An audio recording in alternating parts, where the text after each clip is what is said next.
Hey guys, welcome back to the channel. This is Atriox. I'm back with another Mortal Kombat video. So I'm actually this video is actually more of like a fun video, nothing really lore and stuff related. Well, it has some lore related. It's not from me though. It's mainly, this is where we're going reacting to a video that Dominic did a few years ago where he talks about unsolved Mortal Kombat mysteries. So, you know, I'm actually really interested to see how he defines certain lore in the game.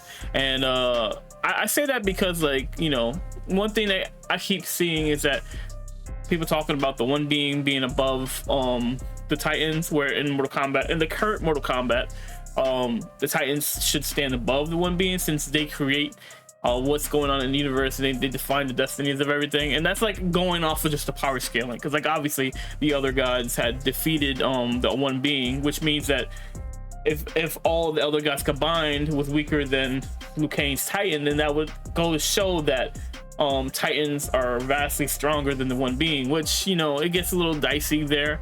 And obviously when you consider the original Mortal Kombat timeline, the one being was the epitome of everything.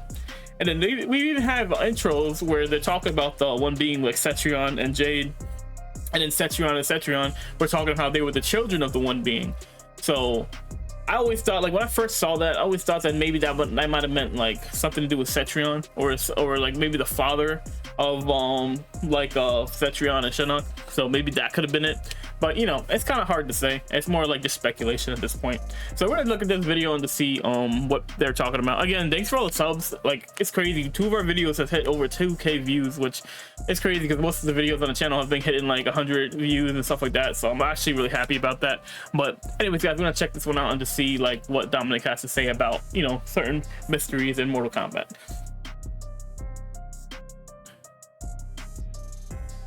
Okay. Hi, I'm Dominic Cianciolo. I'm the story and voiceover director for NetherRealm Studios, and I'm here today to answer some unsolved mysteries about the Mortal Kombat universe. Get over here! First up, Guillermo R. asks, why didn't Kronika restore Shinnok? So, Kronika did not restore Shinnok because it was beyond her power to do so. When Raiden decapitated Shinnok at the end of Mortal Kombat X, that act itself was irreversible, and it was that act that tipped the balance between good and evil in the Mortal Kombat universe irrevocably towards good. The Thunder God has upset the balance of history. And because Kronika no longer could achieve her desired balance of good and evil between the realms of the Mortal Kombat universe, that's why she decided to restart time and take everybody back to the beginning and reboot things. Keon H asks, Okay, hold on. But why? What about the act of Raiden decapitating Shinnok was irreversible? Like, there's not a real good reason of why. It's just like, it seems like a plot that they're just using to progress the plot. And if that's what it is, that's fine. But you can't say that and then not have a particular reason for why it's irreversible. It's just a lightning blade. Like in the old lore of Mortal Kombat, Shinnok couldn't even be killed or like anything like that happened. So it's just confusing. I don't really like that explanation, I'm not gonna lie. I think that explanation's a bunch of BS, but you know, it is what it is. So, are Raiden, Shao Kahn, and Argus still the same race of immortals? What does it mean for Raiden and Fuji? Okay, this is actually interesting because, like, I never really liked them reducing Raiden to a demigod when he's not. Isn't like a demigod like half human, half god? Like, are Raiden, Shao Kahn, and Argus the same race of immortals? And as a follow-up, also asks, what does it mean for Raiden and Fujin to be demigods? Well, at this point in Mortal Kombat, Shao Kahn, Raiden, and Argus are not the same types of beings. Shao Kahn, though extremely powerful, is neither a god nor an immortal. Raiden and Argus are more similar, having divine origin, to both being protectors of their respective realms. The use of the term demigod for Raiden and Fujin is simply to denote them as lesser gods than the elder gods. We found that people were getting confused as to sort of what layer they were on, and so we adopted that term in MK11 to try to separate it and make it a little clearer where they were. This is not to indicate that they're any less divine than the elder gods themselves. Dragos MS asks, no, we ain't doing that. We ain't doing that. Was it in this? It was Deception, right? When Raiden's bio said, hold on. That's gonna piss me off, bro. That's gonna piss me off, bro. Hold on. Mortal Kombat Warehouse. Okay, we can look up that bio immediately. We gonna fact check that real quick. Your fighter. That was Raiden's. Go back. It was Raiden's bio, wasn't it?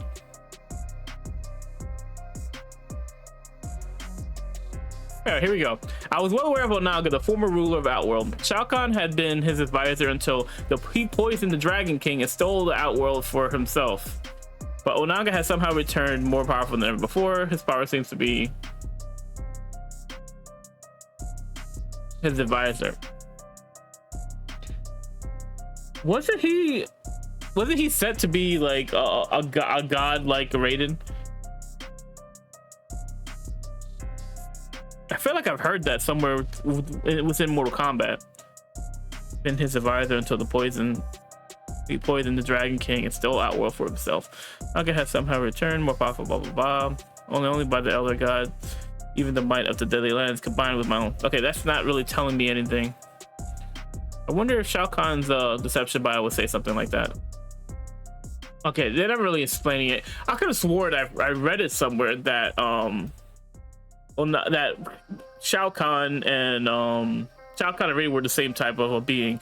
Let me know in the comment section below if you guys remember where that's from. I know I heard that somewhere. I just can't think off the top of my head.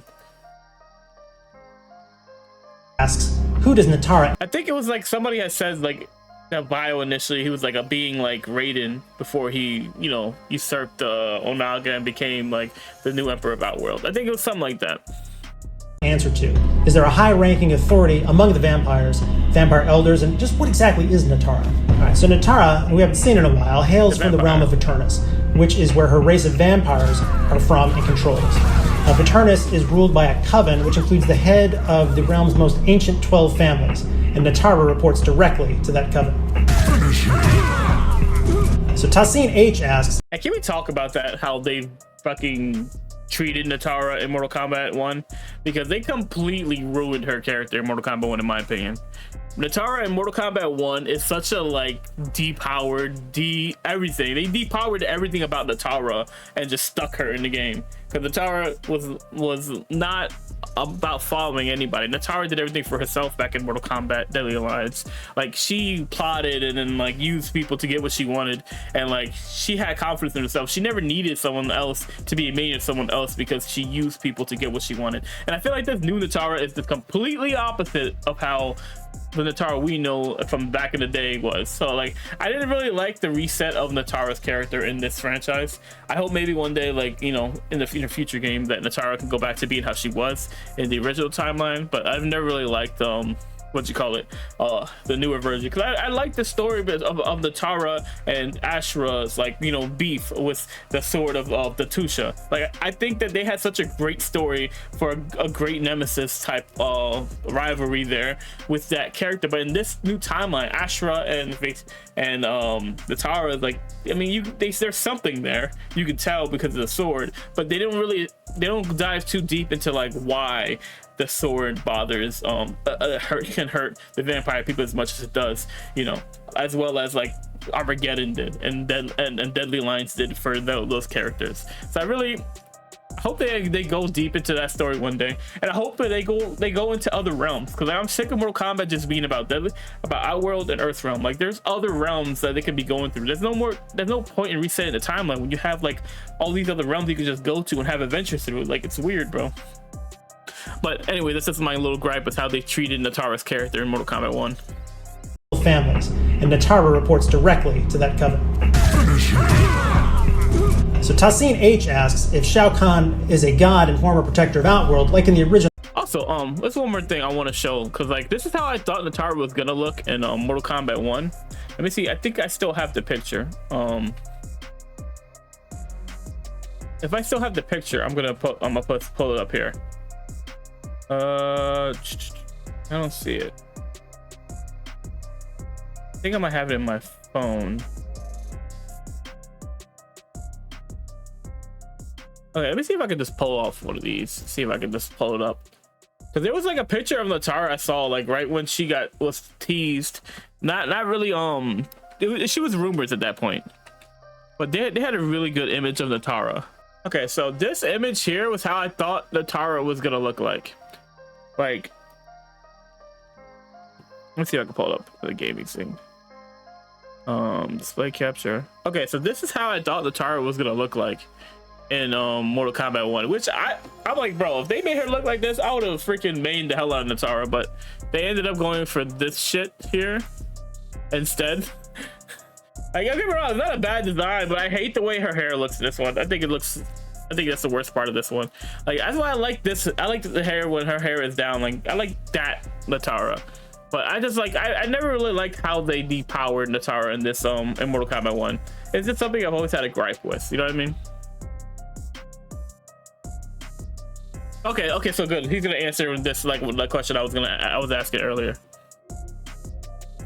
Should we do it like this? You know what? We're gonna do the rest of the video in the short. That way you guys can see it better. Original timeline. Well, first, for those that aren't aware, the original timeline we're talking about are all the games prior to the Mortal Kombat reboot in 2011. It's colloquially known as MK9 among certain folks. So that's when we re-began our narrative and started things up again. So starting in that Mortal Kombat, Shao Kahn is a little bit different. Shao Kahn is immortal, though his lifespan is so long that to Earthrealmers he can feel like he is immortal. He has great strength, he can wield incredible magic, but he would not be considered a god because he's not of divine origin. Who created the soul? But you didn't answer the question, Dom. The question was, is Shao Kahn a god and former protector of Outworld, like in the original timeline? So, okay, he did answer the question. He's not a god in the new timeline, which is crazy. But I think that's kind of a cop-out answer, Dom. I'm not gonna lie. Soul stones that are deep inside the NetherRealm. The soul stones that are in the NetherRealm were first created by the sorcerers that toiled for the Elder Gods back in the most ancient times. These sorcerers were tasked with building a network of portals that would connect all the realms together. But working in the NetherRealm sapped their powers, and as a result, they needed to build the soul stones to restore their energy as they worked in the NetherRealm. Fatality. So the Ars Technica editors were asking, looking back on the series, which are my favorite fatalities, babalities, friendships, and animality. So my favorite fatality is Johnny's deadly uppercut from Mortal Kombat 11. Cut. Reset. Deadly uppercut, take two. No. My favorite fatality. Well, there's two. There's two of my. There might be three. Okay, so the first one, my number one, is Scorpion's fatality from Deadly Alliance. Bro, that little dance Scorpion does, and then he just does the spear, and he just yanks your fucking head off like 3 times. It's freaking hilarious. His fatality from Mortal Kombat 3, where he would summon a bunch of like other Scorpions and they would just jump you, that was fire. And the world exploding was always fire. There's so many good fatalities. Animality, I'll be Scorpion, or Liu Kane's dragon one, that was fire. Babality, I mean, everyone has the same kind of babality, so it is what it is. Now friendships, I think Liu Kane, is it Liu Kane? Liu Kane's won the dance party in Mortal Kombat 11. I think that was pretty cool. Talk about the OG one. I'm not sure. I have to go back. It's been a while since I remember the old school friendships. I might do a video where we just react to the old school friendships and the old school battles and stuff like that. Let me know if that's something you guys want to see in the comment section below. It's been a while since I've seen them, so I'm having a hard time remember all of them. I remember the one where like, I think it was like, was it Reptile that would do the little bots and then like, or was that Cabal? Where he would like scream and then like somebody's face would go off. I don't remember exactly. It's been a long time since I've seen them, so I would have to go back and like really check it out. Action. Cut. Who hired this guy? And I love the amount of storytelling that Shannon O'Meara and our Okay, this fatality is basically kind of like a homage to Mortal Kombat 1 1995 movie, where like he's telling the guys like, oh, this is the part where you fall down, like who hired these people? And that's basically what that is. Fatalities team jammed into such a small amount of time. It was gross, it was funny, and it was just totally in character for Johnny Cage. And another one from Tassine H. Tassine asks, where are the other elemental gods so far? We have only seen Raiden and Fujin. So where are they? Are they dead, or are they in the Temple Elements, as Fujin says in one of his interactions? other elemental gods? So far, we've only seen Raiden and Fujin, so where do they go? Are they dead? Are they in the Temple of the Elements, as Fujin says in one of his intros? So, as Fujin said, the wise demigod that he is, the other elemental gods continue to guard the Temple of the Elements. It's there that they're keeping watch over various sacred items that need to be kept away from both mortals and as well as other evildoers in the Mortal Kombat universe. Now, Mark TDW asks, I need to ask the single most important, hotly debated, unanswered question in the history of the entire Mortal Kombat series, and that is, what the hell happened in Fiji with Jackie Briggs? This is something that's referenced in a few of our intro dialogues, and it's very clear that Jackie had a very bad experience. In today's working world, complexity is everywhere. I'll just mute that. I mean, do people ask that question? I mean, I guess it's a question to be asked. I don't really know. I don't really care enough about the Kombat kids to really care that much about that answer. Outside of, like, you know, Takeda. But a bad one. But I did like Jackie in Mortal Kombat X and Mortal Kombat 11. So, I mean, it is what it is. I have to say, much of what happened on Fiji remains classified. What little we know has been pieced together from materials that have been brought to light versus Freedom of Information Act requests and some on-the-ground eyewitness testimony. So what the heck happened in Fiji? God, can we not do this? What we do know is that the U.S. government hatched a special operation to infiltrate a meeting being held by an international terrorist group. It should have been simple, but thanks to a combination of sketchy intel, pesky innocent bystanders, and a particularly irate iguana, the whole mission went south. You spilled about the Fiji mission? Heard all about the Uzis and umbrella drinks. I am going to kill him. Animality. My favorite animality has to be Katana's rabbit animality, hands down. I mean, how can an animality that references Monty Python and the Holy Grail not be your favorite? I mean, to me, that just wins. No. Can't Ban the Jan asks, so if Raiden and Liu Kang coexisting together disturb Kronika's desired balance, why does she always restart time with both of them existing and being allies? Okay, Kronika's ultimate goal has been to create a timeline where good and evil are in perfect balance. She hasn't achieved that goal yet. And it's simple. She doesn't think, okay, she knows they could threaten the balance, but nothing in prior timelines has had them ever work together the way that they did in Mortal Kombat 11. The reason that that it didn't work out this time around was because Raiden saw the past, and this version of Raiden was able to save both versions of Liu Kang, the Revenant and the regular Liu Kang, which was ultimately Kronika's misstep is what led to her downfall. That's the reason why, because she never really saw them as a true threat. You know what I mean? Like, if she saw them as a true threat, she would have been separated them or made Liu Kang a bad guy, or Raiden, like, or maybe that was what the corrupt Raiden shit was he would become corrupt, and Liu Kang, being the good and moral, you know, Earthrealm champion, will go into battle against Raiden because he's going down that road. That was the whole thing with them. Some, the scales have tipped too far towards good. In others, they've tipped too far toward evil. In each case, when the scales have tipped too far in one direction or the other, Kronika has rebooted the timeline and started over. Now, Raiden's and Liu Kang's coexistence does not by itself irrevocably tip the scale towards good. In fact, Kronika sees their alliance as a key means for good to strongly balance evil. And with each iteration of the timeline, she's always trying to strike a better balance. It's only in those timelines where Raiden and Liu Kang have caused things to go too far to the side of good that they become a problem. And she's still trying to just tweak it to get it exactly where she wants to be. Tassine asks, did the Titans birth the other Elder Gods, similar to how Kronika birthed Cetrion and the fallen Elder God Shinnok? So of the Elder Gods, only Shinnok and Cetrion were born of Kronika, and they're the only two Elder Gods that were born of the Titans. Kronika birthed Shinnok and Cetrion so she could have an inside man and an inside woman in place as she was trying to achieve her mission of balancing good and evil between the realms. Other than Kronika, the other Titans really have not involved themselves directly in the affairs of the realms. Fury of Frog asks, hold on, let me hear that again. Cetrion so she could have an inside man and an inside woman in place as she was trying to achieve her mission of balancing good and evil between the realms. Other than Kronika, the other Titans really have not involved themselves directly in the affairs of the realms. Fury of Frog. So how did the other Elder Gods get created? Are they children of the One Being? That doesn't make sense, bro. Like, he's saying that the other Titans didn't have children inside the realms, but then, like, you're saying that Cetrion and Shinnok were born from Kronika, which makes them the Elder Gods. So if by that record, then shouldn't the other Elder Gods have been born from Titans? I don't know, that's just kind of confusing. I'm not gonna lie, I don't really like that answer, because I feel like it's a loophole in it, because, like, how did the other Gods become created if that's the case? You know what I mean? Like, really have not involved themselves directly in the affairs of the realms.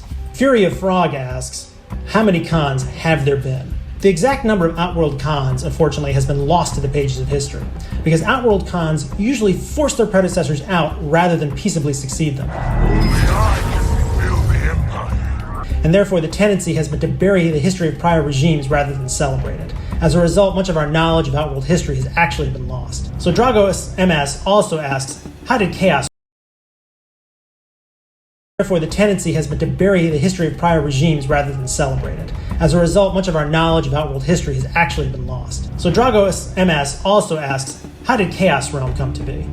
Well, before there were any realms, at the beginning of existence, there was only the Elder Gods and the One Being. The One Being fed off the Elder Gods and would have consumed them if the Elder Gods had not fought back. The Elder Gods defeated the One Being and split the One Being into pieces. Those pieces became the realms, all the realms, including Chaos Realm. Tavish de Groot 1 asks, did Frost kill her mother intentionally or accidentally? Her dialogue can be taken both ways. It's pretty clear that it was intentional. Frost had a really lousy home life and a lot of beefs with her mother.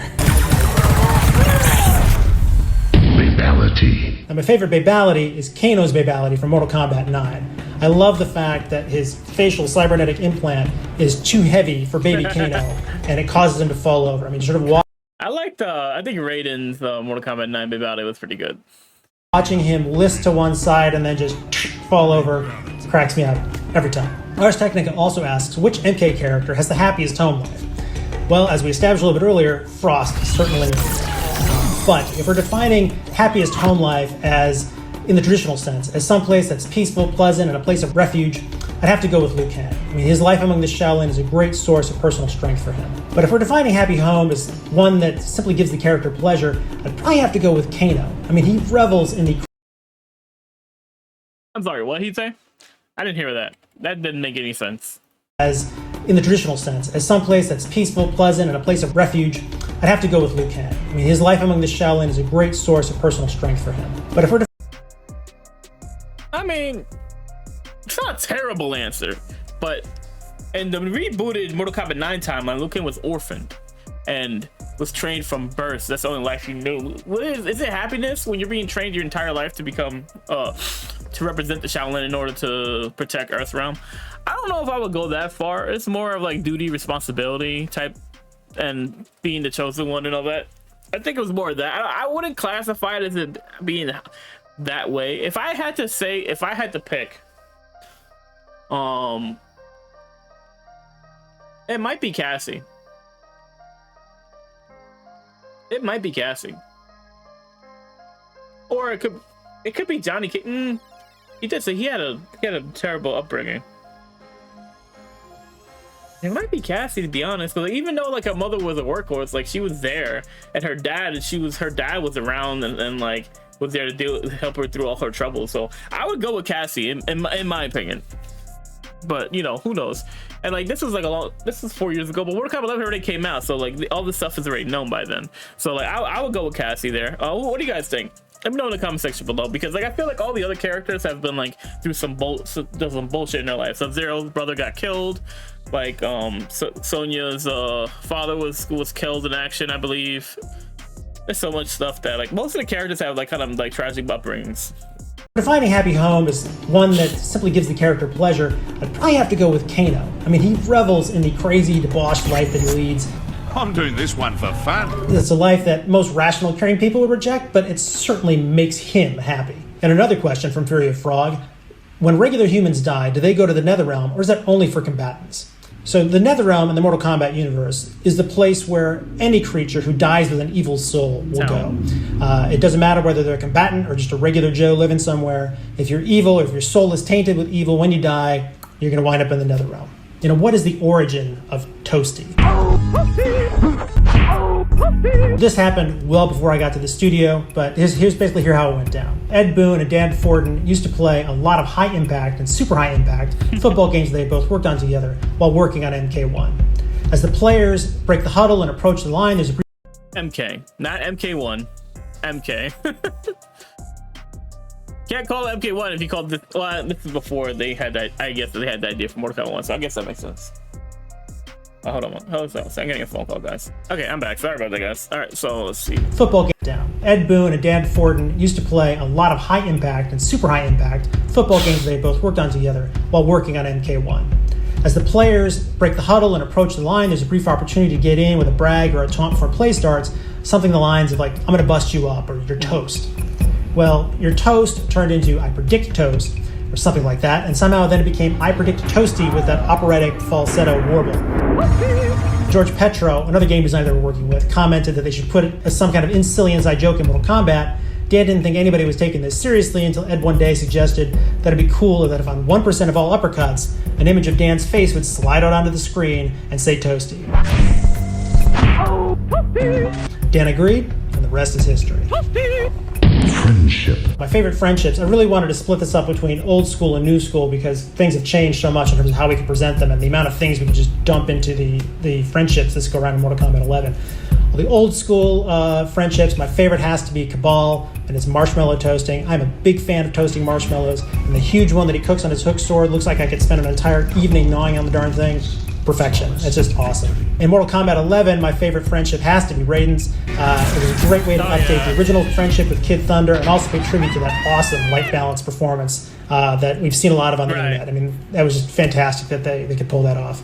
Something that's often been asked of us is whether Aftermath's confrontation between Raiden and Liu Kang over whether or not to trust Shang Tsung, which directly calls back to a similar beat in Mortal Kombat vs. DC Universe, is intended to make those events of MKDC canon. And the answer is yes. Definitely, for sure. We can assume that those events happened in one of Kronika's many previous timelines. Clearly, she thought it was a mistake because she rolled it back and got rid of it. But yeah, as we looked at this idea of timelines and multiple timelines, we were hoping to be able to integrate a lot of the past lore, including MKDC, and it was a lot of fun for us to be able to reference that back. And we knew that our most observant fans and those folks that have been with us through the whole history of the game were going to pick up on that and see that similarity. Another question we get at the studio a lot is in Aftermath's prologue, where we hear that Fujin, Nightwolf, and Shang Tsung have been trapped by Kronika in a void, and that's where they've been during the events of the main game. And the question comes up is this void new to Mortal Kombat lore? Well, actually, it isn't. It's not something that's new. The void was first mentioned in Scorpion's bio in MK Deception, and that was something we saw and we're like, oh, you know what? We can totally bring that back and use that for Mortal Kombat 11. So one question that we've gotten from folks who have perhaps not played all of the older Mortal Kombat games is about Fujin and Shiva. If they've played a big role in the Mortal Kombat Aftermath story, and sort of when were they first playable in the history of Mortal Kombat? Shiva made her first playable appearance back in Mortal Kombat 3. Fujin made his first playable appearance back in Mortal Kombat 4. However, that wasn't Fujin's first appearance in Mortal Kombat lore. He first shows up as an opponent in Mortal Kombat Mythology's Sub-Zero, as Sub-Zero battles his way through the Temple of the Elements. Well, that's all the questions that we have time for. I want to thank everyone who submitted a question. We were overwhelmed with the amount of questions. He didn't really talk about if the one being was just higher than okay, so my main issue with the one being, right, is that there's not a clear answer now, because like obviously in the older timeline he was the head and the shoulders above everybody else, but now like in the new timeline with Titans and stuff like that, like I would still assume he's the strongest, but then like you have Titans who manipulate the timeline and everything within it, and like there's been no mention of the one being so far in Mortal Kombat 1 from what I know. I don't think I've heard of anything, or maybe it just slipped in my mind at this time. If you guys have seen something like that in the story, or maybe like something in the Mortal Kombat 1 game, let me know. I don't think there is, but like, this is more of like a right here right now type moment, and like I'm not finding anything that I think that could be related to Mortal Kombat 1, but I don't know. Like, I personally think that if we're going off the power scaling and everything like that, the one being should be the strongest being, but then like if he could be defeated, or it could be defeated by the Elder Gods who are technically weaker than the Titans, then realistically the Titans would be above the one being. But if we're going by old Mortal Kombat lore, then the one being would be the strongest, because Titans didn't exist back then. I don't know. I feel like it's kind of complicated. I feel like you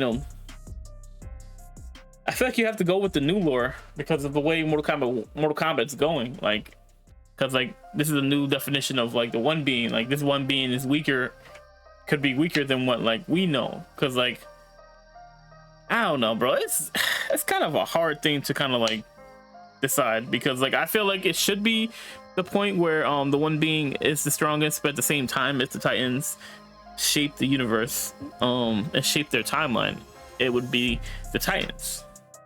But I don't know. I feel like this is more like like new versus old. Like it's kind of hard to have like a real opinion on the one being in this context, because I feel like the one being is was basically what started the universe, and maybe the one being has something to do with Chronica, and maybe she controls the one being's actions and stuff like that, and like creating the timeline. Because then it's contradictory, because like when you hear the Mortal Kombat 1 intro, it's like Liu Kang created the universe and Liu Kang shaped it this winning, but there was no mention of the one being. There's no mention of the fight between the elder gods and the one being, so maybe the one being doesn't exist in this timeline. No, bro, it's kind of confusing, especially when you just think about the way that the Mortal Kombat 1 story has been presented. Like, there's been no hint at the one being, from what I know. But anyways, like, I just kind of want to, talk about like some of the things that some mysteries about Mortal Kombat 1, mainly about the one being, because like I keep seeing like the comment of the one being stronger than Titans, which, you know, it gets a little hazy when you think about all the lore supporting that the Titans are actually stronger than the one being, but then at the same time the one being is supposed to be like the strongest creature in existence, and like by breaking his body apart into little pieces, they created the Kamidogu from both the original timeline and the daggers, and that helped create the realms, which is crazy, because like when you think about it, like the one being is what made the realms, but then like they broke the parts of the one being apart and made them into the daggers, which I don't know. I think it's all fucking confusing, and I think that Mortal Kombat has a problem with deciding which way it wants to go at this point at this time. But let me know what you guys think in the comment section below. Hope you guys enjoyed this reaction to this, basically just like some unsolved Mortal Kombat stuff. But let me know what you guys think in the comment section below, and yeah, we'll talk it up and chop it up, and you know, all that. Thanks again for 300 subs, guys. Thanks for everybody for viewing the videos and commenting and liking the videos. Like, you know, that helps a lot with the channel's growth, and like having multiple videos back to back that's hit over 2K views is crazy. It's crazy. Anyways, guys, I'm out here. Hope you guys have a good one. Peace.